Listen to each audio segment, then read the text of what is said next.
श्री स्वामी समर्थ.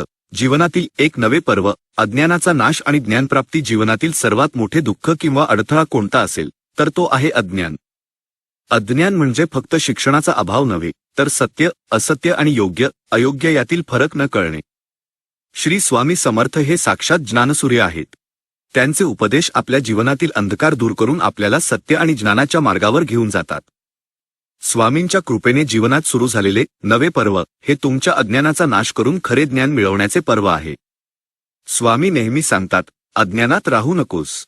माझे बोल ऐक, म्हणजेच तुला खरे ज्ञान मिळेल. नवे पर्व. सद्गुरूंचा उपदेश हीच खरी संपत्ती. या नव्या पर्वात आपल्याला हे समजून घ्यायचे आहे की स्वामींनी दिलेले उपदेश हीच आपल्यासाठी सर्वात मोठी मार्गदर्शक शक्ती आहे.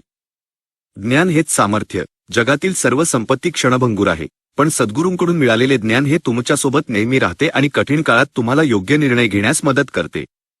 उपदेशाचे पालन. केवळ स्वामींचे चरित्र किंवा उपदेश वाचणे पुरेसे नाही, ते प्रत्यक्ष जीवनात आचरणात आणा. उपदेशाचे पालन करणे हीच स्वामींना दिलेली खरी गुरुदक्षिणा आहे. अंधारातून प्रकाश. जेव्हा तुमच्या जीवनात निराशा, भीती किंवा संभ्रम निर्माण होतो, तेव्हा स्वामींच्या वचनांचे स्मरण करा. त्यांचा प्रत्येक शब्द तुम्हाला अंधारातून बाहेर काढणारा प्रकाश आहे. चला, आजपासून आपण आपल्या जीवनातील या नव्या पर्वात स्वामींच्या उपदेशांना आपल्या जीवनाचा आधार मानूया. ज्ञानाच्या प्रकाशात आपले जीवन प्रकाशमान करूया.